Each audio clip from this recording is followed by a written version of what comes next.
بسم الله الرحمن الرحيم، والصلاة والسلام على أشرف المرسلين سيدنا ونبينا مولانا محمد وعلى آله وصحبه أجمعين. ازيكم يا شباب، عاملين ايه؟ يا رب تكونوا بخير. النهارده إن شاء الله هنشوف مع بعض التجارب العملي بشكل كامل، كود وتصوير برضو خارجي من الموبايل على الكومبوننت والاردوينو. تمام، نبدأ بس بحاجة احنا محتاجين نعمل كام حاجة. أول حاجة تجربة السمارت هوم. خلينا نقول هنا كده سمارت هوم. السمارت هوم ده فيه كام تجربة هنعملها، تعالى نعد مع بعض. خلينا عشان سايف هنقول اول واحده اللي هي اللايت كنترول سيستم. لايت كنترول سيستم ده انا المفروض ان انا بعمل فيه ايه؟ المفروض ان انا يبقى عندي LDR سنسور، خلاص، وعندي ليد، وعندي 2 ريزيستور، واحده للليد وواحده للسنسور. خلاص، طب قيمة كل مقاومة منهم الاثنين دول واحدة كام؟ واحدة مثلا 100 اوم والثانية 1000 او فما فوق، يعني هتكون 100 200 300 والثانية هيكون 1000 2000 3000 وهكذا. خلاص، فوق. محتاج حاجة تاني، LDR سنسور والليد والتو ريزيستور. خلاص، طيب دي أول تجربة. نيجي للتجربة الثانية بتاعتنا اللي هي هتكون التمبريتشر سنسور. تمبريتشر، هنقول تمبريتشر كنترول سيستم. التمبريتشر كنترول سيستم ده بيتكون من ايه؟ بيتكون عندي اول حاجه من الفان. تمام، خلاص. تاني حاجه بتتكون عندي بتكون ايه؟ بتكون التمبريتشر سنسور، ده هيكون DHT 11. تالت حاجه عندي فان، وعندي التمبريتشر، عندي الترانزستور. ليه ترانزستور؟ ترانزستور عشان خاطر المروحه اللي عندي ما بتشتغلش على البنايه. في بعض الاردوينو بيشتغل عادي، في بعض الاردوينو ما بيشتغلش، فانا عشان احل المشكله دي بحط الترانزستور. طب ايه فايده الترانزستور؟ ان هو بيعمل امبليفاير، بيكبر لي الاشاره اللي جايه من الاردوينو اللي هي 1.5 فولت، بيخليها لي كام؟ بيخليها لي 5 فولت. خلاص، فده اقدر اشغل المروحه ال 5 فولت عادي. طيب نيجي للتجربه الثالثه اللي معانا اللي هي السيرفو موتور. ان انا المفروض ان انا اوبن اور كلوز ويندوز، ان انا اقفل او افتح الويندوز الشبابيك. طب ده انا هحتاج فيها ايه؟ اول حاجه هحتاج فيها السيرفو موتور، بس كده، مش محتاج حاجه تاني. طيب التجربه الرابعه اللي هي الجزء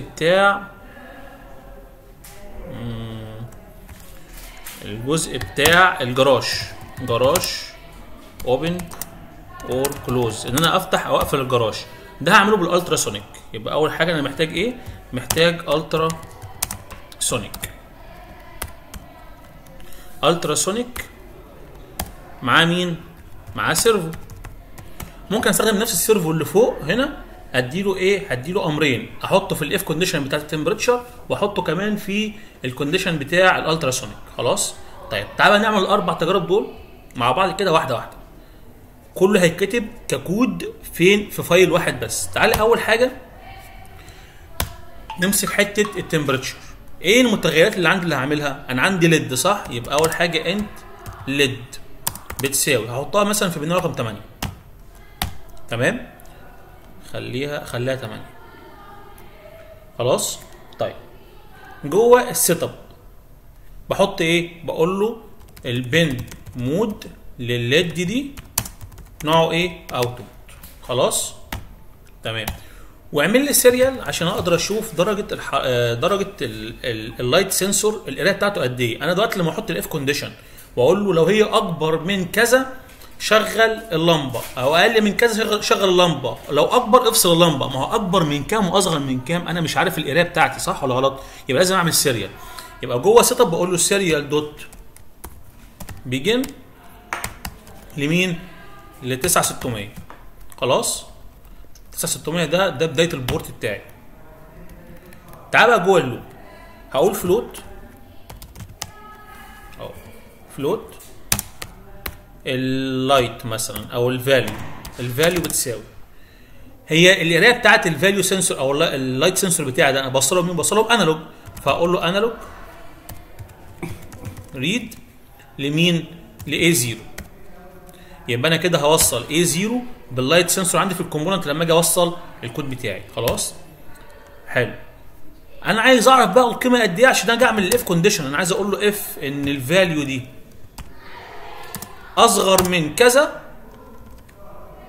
اعمل ايه؟ سيبوا الاقواس. ممكن طالما هكتب سطر واحد بس ممكن ما احطش اقواس، بس خلينا نقول ان هكتب مثلا هكتب اكتر من سطر فافتح الاقواس بتاعتها. لو الفاليو اكبر اصغر من كذا اعمل ديجيتال رايت لمين؟ ديجيتال رايت للليد خليها بواحد. خلاص.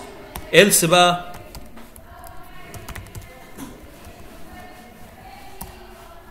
إلس تعمل ايه؟ لا خلي لي الديجيتال رايت دي للليد بكام؟ بزيرو. خلاص؟ يبقى ده الكود بتاعي. طب انا اعرف بقى القيمه دي قد ايه منين؟ لازم اعمل سيريال دوت برنت علشان خاطر اقدر اشوف القيمه دي. فانا اقول له هنا السيريال دوت برنت لين، يعني برنت لين معناها اطبع وانزل السطر. خلاص. برنت لين للمين؟ للفاليو. خلينا نحط هنا قيمه بدائيه اقول مثلا اللي هي 220 وهنا الديجيتال رايت هتبقى ايه؟ هتبقى لو في حاله الالس. خلاص حلو خالص.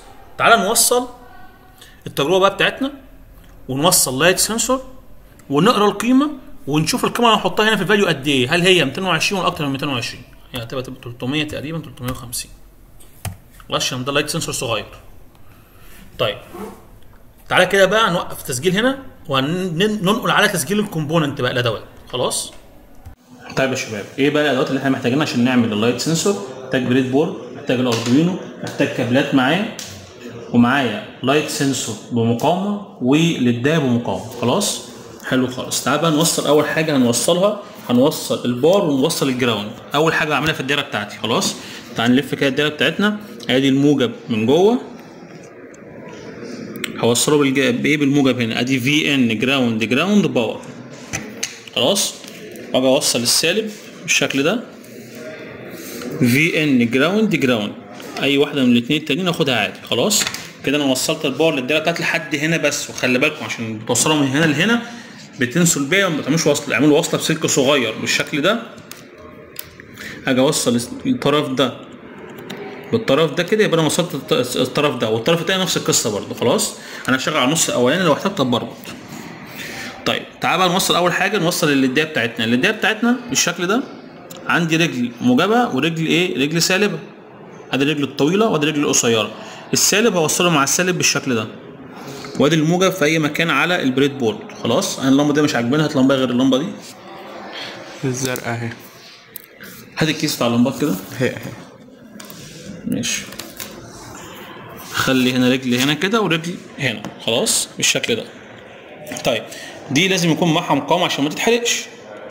هاجي اوصل مقاومه صغيره هنا كده بالشكل ده.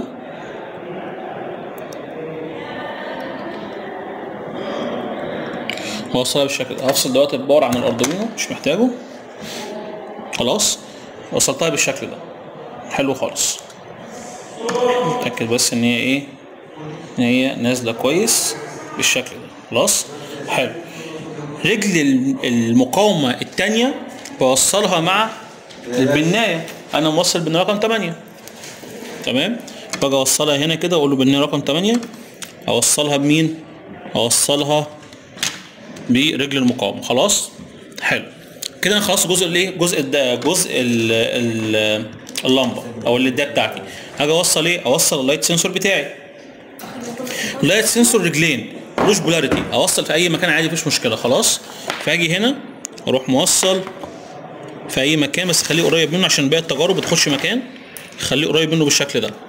رجل من السنسور مع الباور ورجل مع الجراوند والبناء الانالوج. خلاص فاجي هنا كده اروح موصل، اوصل الرجل دي مع الباور. ادي الباور هنا، احنا عكسينهم كده. المفروض رجل الليديه تبقى بالشكل ده مع السالب. خلاص لان السالب عندنا من بره. ادي الباور. اوكي تمام. والرجل الثانيه مع مين؟ الرجل الثانيه مع الجراوند. الرجل الثانيه مع البنايه. ادي الرجل الثانيه وادي البنايه اللي هي انالوج 0. تمام. تمام. طيب هاجي هنا اوصل بقى ايه، اوصل المقاومه بتاعه السنسور، مقاومه 10000 كيلو. خلاص اوصلها بالشكل ده، رجلي هنا ورجلي في اي مكان تاني، ودول هوصله بالجراوند، او ممكن على طول اروح موصلها بالشكل ده، واخد من الجراوند هنا لهنا، وابقى وفرت سلك. خلاص بالشكل ده كده انا قفلت الدايره بتاعتي. تعال بقى نوصل ونشوف القرايه بتاعه السنسور.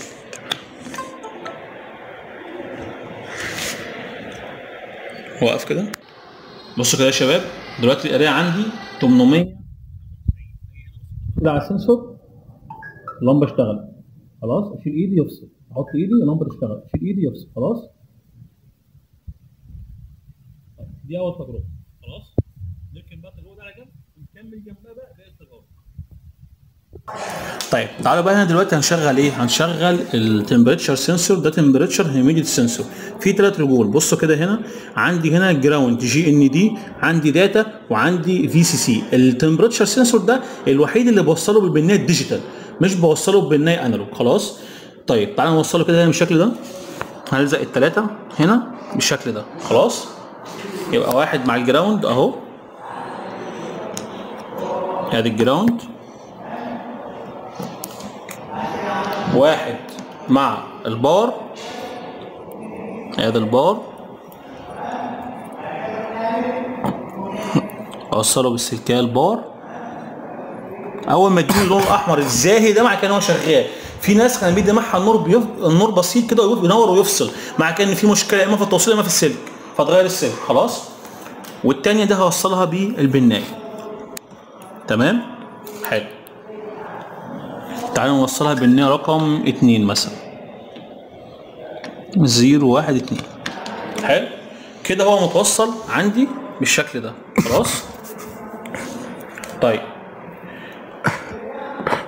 في حاجه، تعالى ممكن نعمل ايه، نشيله من هنا كده ونخلي التوصيلات من ورا بالشكل ده جنب بعض، واجي اوصله كده من هنا من قدام، علشان خاطر ايه ما تبقاش الدنيا زحمه من قدام. خلاص بالشكل ده حلو خالص. طب اشغل المروحه تمبريتشر، ادي المروحه. المروحه عشان اشغلها محتاج ان انا اعلي الفولت بتاعها، لو شغلتها كده مش هتشتغل. ليه؟ لان هي 5 فولت. خلاص وال5 فولت دي البنايه اللي طالعه من الاردوينو طالعه لواحد ونص. فالحل ايه؟ قال لك خلاص وصلها بترانزستور. فانا هاجي هنا ادي الترانزستور بتاعي، الناحيه الفلات اللي هنا الممسوحه دي بخليها في وشي انا هنا كده، ناحيه انا واقف اهو هنا، بحطها كده بالشكل ده. خلاص يبقى الفلات من الناحيه دي، روح مركبها بالشكل ده. وسع بس الرجول شويه.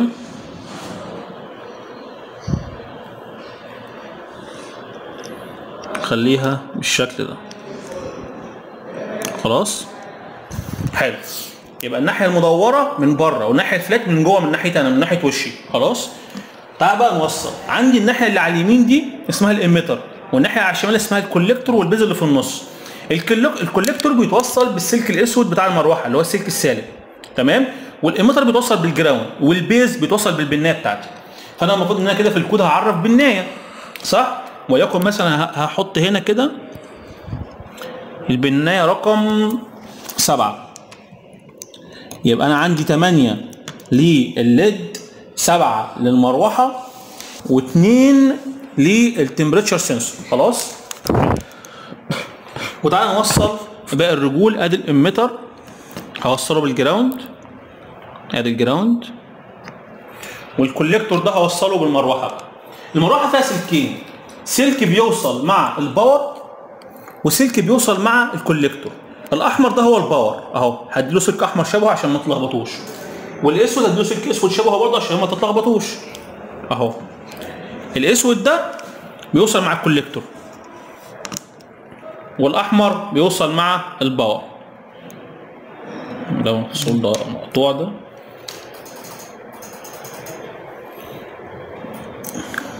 هذا الاحمر اوصله بالباور.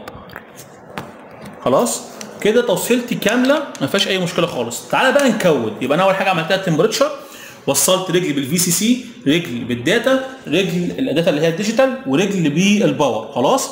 بعد كده الترانزستور فيه 3 رجول، هخلي الفلات من ناحيتي من جوه، واخلي الاميتر اللي هو على اليمين والكوليكتور اللي على الشمال. الكوليكتور بيوصل بالسالب بتاع المروحه اللي هو الاسود، السلك الاسود في المروحه ده هو السالب، والاميتر بيوصل بالسلك اللي هو ايه؟ السلك الموجب. الاميتر بيوصل بالجراوند، الاميتر بيوصل بالجراوند، والبيز اللي هو في النص بيوصل بالبنايه على طول.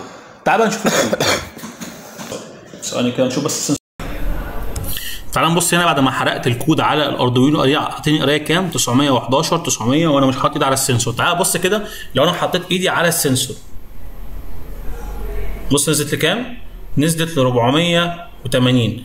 فانا هقول له ايه؟ هقول له لو هي اصغر من 490 او نخليها اصغر من 500. ايه رايكم؟ اصغر من 500. لو هي اصغر من 500 شغل اللمبه.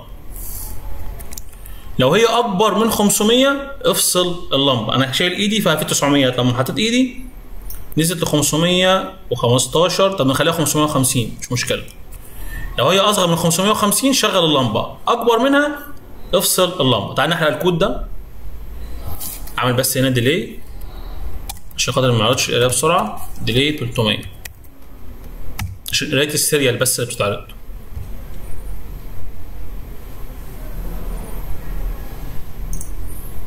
طيب دلوقتي 912 احط ايدي كده على السنسور، اللمبه اشتغلت عادي هي معايا. خلاص هنصورها لكم دلوقتي بالموبايل عشان تشوفوها.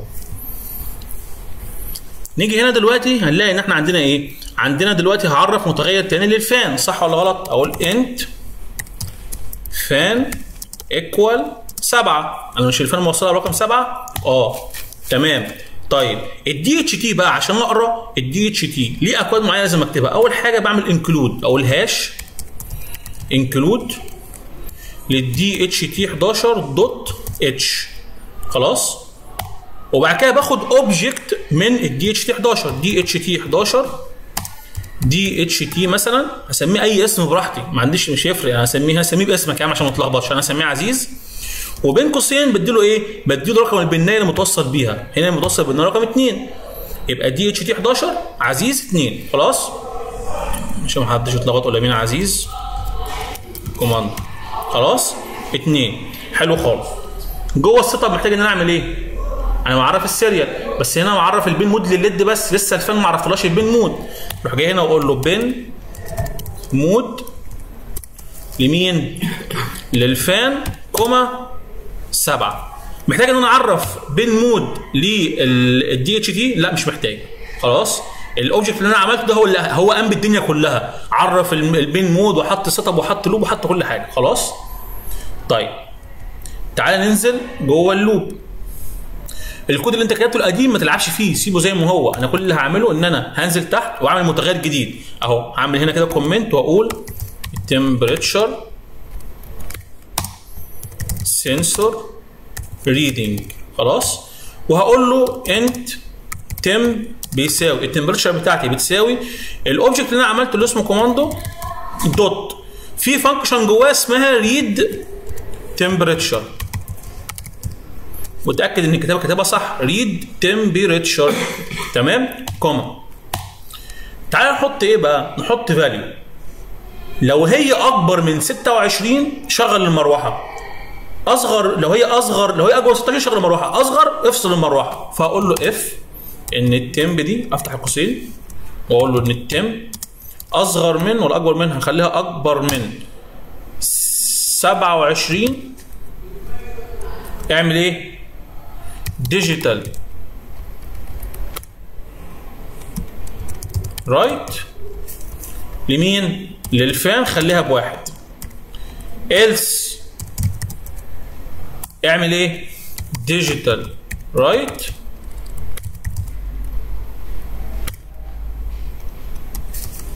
للفان بزيرو. خلاص. حلو خالص كده انا خلصت الكود بتاعي. تعالى نعمل برضو ايه؟ عرض للسيريال بتاع التمبريتشر. نقول له ان التمبريتشر اهو السيريال دوت برنت لين، اقول له التمبريتشر ايكوال التمب. خلاص.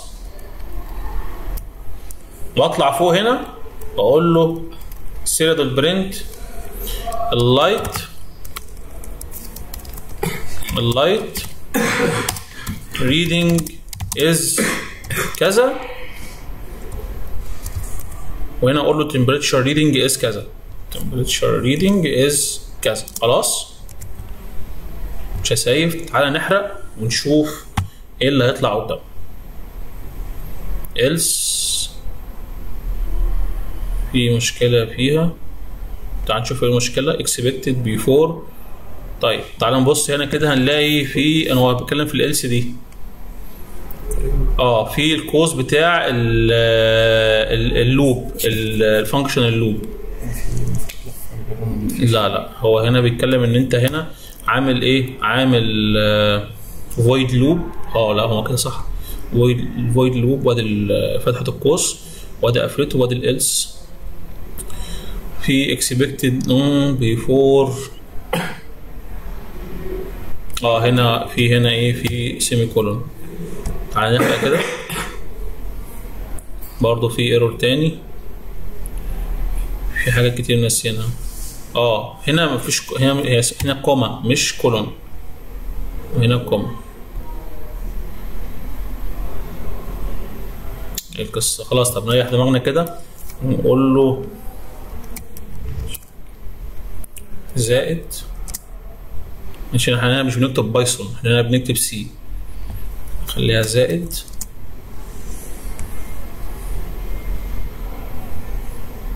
برضو.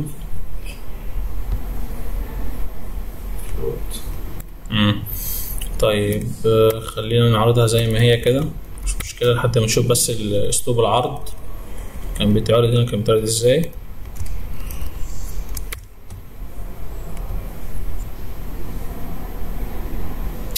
ايه الحكاية؟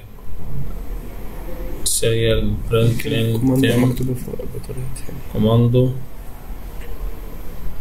تمبريتشر كوماندو كوماندو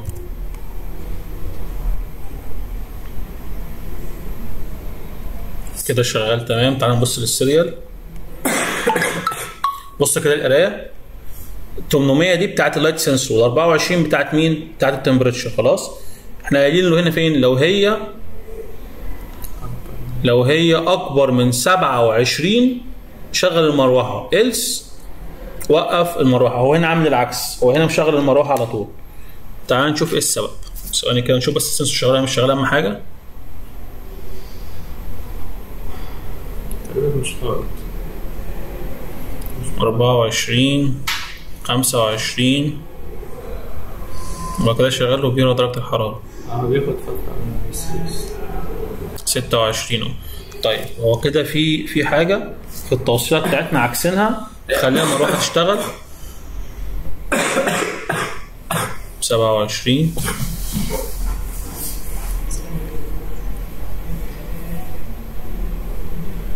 المفروض لما 28. هنا عمل العكس، 28 راح وقف المروحه. احنا قايلين لا ثواني بس، هو if التمبريتشر اكبر من 27 اعمل فان بواحد. هو المفروض ان هو يعكس، هو هنا كده عكس الكود فان بالنهايه 7. طيب هوسع التوصيله ثواني وارجع تاني. طب يا شباب هي كانت المشكله عندي في الترانزستور. خلاص الترانزستور كان بايظ، فبالتالي المروحه كانت شغاله على طول تمام. دلوقتي انا قايل لو درجه الحراره اكبر من 26 شغل المروحه، فالمروحه دلوقتي واقفه. هنشوفها دلوقتي في الفيديو. سجل كده. بصوا كده يا شباب، ادي المروحه شغاله، درجه حراره 28، مروحه شغاله. اول لما تنزل ادي 27 تنزل عن 26، يعني 27 لو نزل 26 تفصل المروحه على طول. الناس تتاكد كده.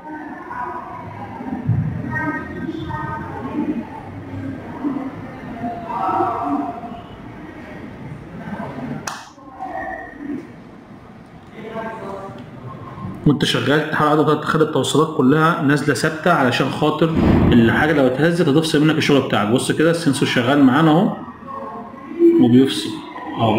خلي بالنا ان احنا شغالين ما نهزش اي حاجه. خلاص درجه حراره 27 والمروحه شغاله، اول ما تنزل عن 26 هتلاقي المروحه فصلت لوحدها. خلاص وقف الفيديو بينا. معلش طيب كده احنا عملنا تجربتين. عايزين بقى نشغل السيرفو موتور. السيرفو موتور عشان نشغله كنا بنعمل انكلود لمكتبه السيرفو. فانا هنزل هنا اقول له هاش انكلود سيرفو دوت اتش خلاص. والاس كابيتال في السيرفو محدش ينسى. وزي ما خدت اوبجكت من الدي اتش تي 11 هاخد اوبجكت من السيرفو واقول له سيرفو صغير كده من غير يعني اس كابيتال اس سمول. خلاص كده انا خدت الاوبجكت. اجي هنا في السيت اب بدل ما بقول بن مود بقول له سيرفو دوت اتاتش وبديله البنايه بتاعتي. انا هربطه ببنايه رقم 10 خلاص. وكل اللي هاجي اعمله ان انا لو درجه الحراره اعلى من 26 هاجي تحتيها هنا كده واقول له سيرفو دوت رايت 120. يعني ايه؟ حرك لحد 120 درجه كده بتفتح ايه؟ بتفتح شباك لو درجه الحراره اعلى من 26 خلاص. طيب إلس لو هي اقل سيرفو دوت رايت للزيرو، رجع تاني للزيرو كانك بتقفل الشباك خلاص. يبقى انا كده وصلت السيرفو موتور رايت 120 او حاجه، عملت انكلود سيرفو دوت اتش. بعد كده خدت اوبجكت من السيرفو، بعد كده قلت له في نفس الاف كونديشن بتاع التمبريتشر لو السيرفو دوت رايت لو الحراره اعلى من 26 افتح الشباك اعملها على 120 درجه، إلس خليها على زيرو خلاص. طيب تعالى بقى نجرب الكلام ده بشكل عملي. بصوا كده ادي السيرفو موتور فيه ثلاث بنات خلاص او 3 بنزات. الاحمر ده الباور، والبني ده الجراوند، والاصفر ده او البرتقاني ده هو اللي بوصله بالبنايه بتاعتي خلاص. انا موصله بالبنايه 10، فانا هاجي كده ادي السلك بتاعي هاخد سلك صغير اوصل ده هنا كده، اوصل ده هنا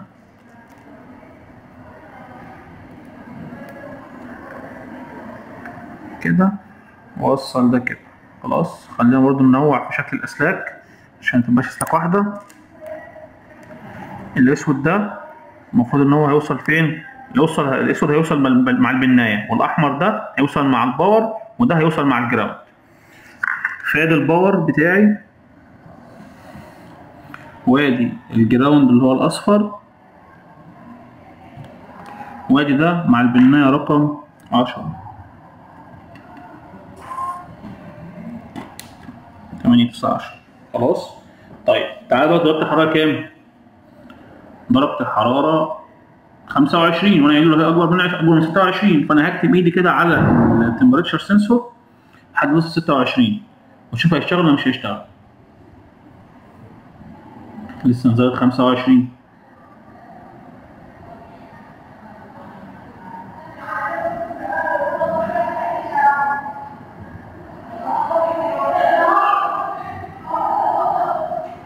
نعم بس كده اعمل ريست عشان نحس درجة الحرارة. دلوقتي 27. بصوا كده لف ازاي والمروحة اشتغلت خلاص. لغاية 28. لما تلاقي ان الاردوينو علق معاك اعمل ريست ليه، لان احيانا السيلر بيعلق. طول ما السيلر مش شغال وواقف يبقى كده الاردوينو معلق معاك خلاص. طيب اول ما تنزل بقى عن 28 يبقى 29. اول ما تنزل ل اصغر من او يساوي 26 هتلاقي لف تاني رجع لمكانه الطبيعي اللي هو الزيرو، وبعد كده فتح الشباك خلاص. لما تنزل تروح ايه؟ يقفل الشباك خلاص. ده كده التجربه الرابعه او الثالثه مع السمارت هوم. تمام. طيب تعالى بقى لاخر تجربه هنعملها اللي هي بتاعه الالتراسونيك. طيب الالتراسونيك عشان استخدمه ليه كذا طريقه. اسهل طريقه فيهم ان انا اعامله معامله الدي اتش 11 ده خلاص. ان انا باجي هنا اقول له هاش انكلود وافتح قوسين واكتب الترا سونيك دوت اتش. خلي بالك الواي كابيتال اليو كابيتال الترا سونيك دوت اتش خلاص. ونفس القصه هنا باخد اوبجكت منه بقول الترا سونيك اعمل لي الترا سونيك صغير اسمه الترا سونيك الترا. وهنا بياخد بنايتين مش بنايه واحده. الدي اتش 11 كان بياخد بنايه واحده، انما هنا بياخد 2. بياخد التريجر وبياخد الايكو خلاص. 12 و13 مثلا 14 و15 ايا كان نوع البنات انت هتديها له. يبقى ده التريجر وده الايكو خلاص. حلو. تعالى بقى نعمل ايه؟ نروح نعرف متغير اسمه الديستانس، ان هو الكود بتاعه جاهز بيديني الديستانس على طول بالسنتيمتر، فانا اقول له انت ديستانس. خلاص، متغير كنت فاضيه لسه ما حطيتش فيه قيمه. طيب تعالى بقى جوه اللوب عشان اقرا قيمه الالتراسونيك ديستانس دي اعملها ازاي؟ تعالى كده ننزل تحت خالص وهعمل كومنت، هقول ايه؟ الترا سونيك ريدنج للديستانس. ده مثال الجراج اللي احنا قلنا عليه، اللي هو الباب بيفتح ويقفل من خلال الديستانس اللي انا بحسبها. فانا هاجي اقول له ايه؟ هقول له هنا الديستانس اللي انا لسه معرفها فوق بتساوي ايه؟ بتساوي الالترا اللي انا لسه معرفه فوق دوت ايه؟ دوت ريد. بس هيديني القرايه بتاعت الديستانس بتاعتي بالسنتيمتر. فانا هقول له اف ان الديستانس، واحط القوسين بتاعت الاف، اف ان الديستانس اصغر من مثلا نخليها 10 سم. لو هي اصغر من 10 سم خلاص اعمل ايه؟ خلي الموتور برضو يشتغل نفس الموتور اللي انا معرفه فوق اللي هو السيرفو ده. هقول له السيرفو دوت رايت 180 مثلا. خلاص، else خلي السيرفو دوت رايت يشتغل لكام؟ ل 90 مثلا. خلاص، عشان يبقى في تنوع، عشان دي تختلف عن دي. يبقى نفس السيرفو هو استخدمته في حالتين، في الالتراسونيك واستخدمته في فتح الشباك وقفل الشباك. خلاص، يبقى الكود بتاع الالترا كل اللي انا عملته عرفت اول حاجه عملت انكلود للالتراسونيك دوت اتش، بعد كده التراسونيك خدت منه اوبجكت اسمه الترا، اديته باثنين بالنهايه 12 و13 اللي هوصلهم دلوقتي في الكومبوننت، ده التريجر وده الايكو. بعد كده عرفت متغير اسمه ديستانس فاضي. ليه؟ عشان لما اجي اعمل ريد للالتراسونيك اخزنه جوه الديستانس ده، واقول له الديستانس لو هي اصغر من 10 اعمل كذا، لو هي اكبر اعمل كذا. والديستانس دي ديستانس، او اعمل كومنت الديستانس ان سنتيمترز. خلاص، حلو خالص. تعال بقى نجرب نعمل الكومبوننت ونربطها مع بعض. اخر تجربه عندنا اللي هي الالتراسونيك، والالتراسونيك ده قصته كده بسيطه، هتلاقي الكود بتاعه اصلا موجود في الاكزام، بس تعال نبص عليه وهنيجي نركبه مع بعض. خلاص، وقف امين. ادي كده ده الالتراسونيك بتاعي. خلاص، عندي هنا في ترانسميتر وعندي في ريسيفر، ده الترانسميتر وده الريسيفر، مش هيفرق معاك في حاجه. عندي هنا 4 بنات، الفي سي سي والتريج اللي هو التريجر والايكو والجراوند. فانا هاجي اوصله بالشكل ده كده. خلاص، واخد 4 سب وال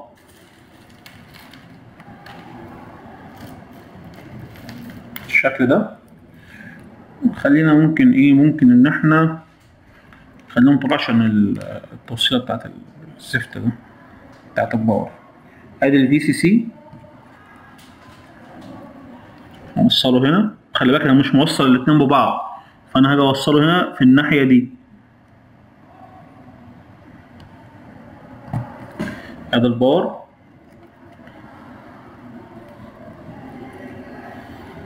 وادي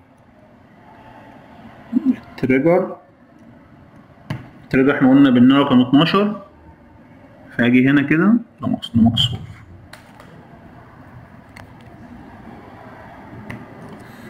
ادي التريجر بالنهاية رقم 12، ده 11 يبقى دي 12. خلاص، وادي الايكو جنبه،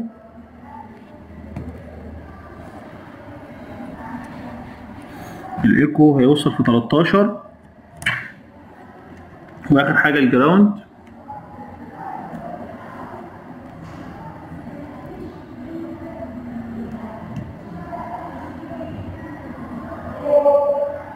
جراوند هوصله هنا كده بالشكل ده.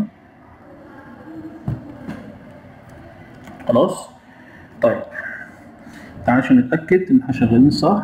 ادي الجراوند وادي الفي سي سي، الأربعة جنب بعض. حلو خالص. طيب تعالى بقى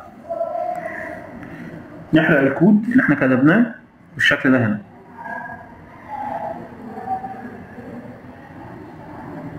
موبايلنج دون ابلودنج. بصوا بقى،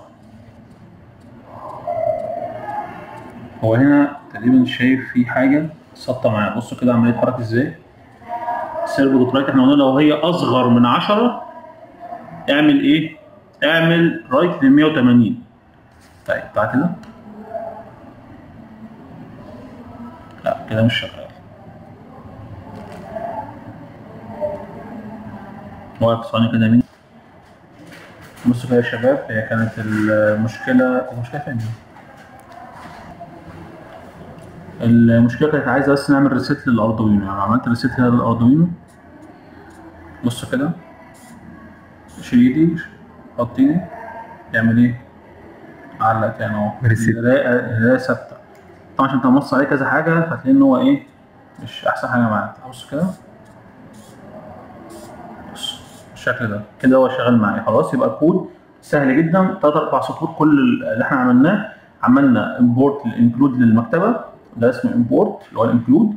عملنا اوبجكت، بعد كده قلنا عملنا متغير اسمه ديستانس، بعد كده قلنا ريد للقرايه بتاعت الالتراسونيك. خلاص التوصيله بتاعتنا اللي هي ايه؟ اللي احنا قلنا بص كده انا قلت مسافه اقل من 10، فده اقل من 10 سم. لو بعت كده نفس القصه. خلاص هو البدا بتاعه من 1 سم لحد 400 سم، يعني 4 متر. خلاص طيب ده كده السمارت هوم بتاعنا.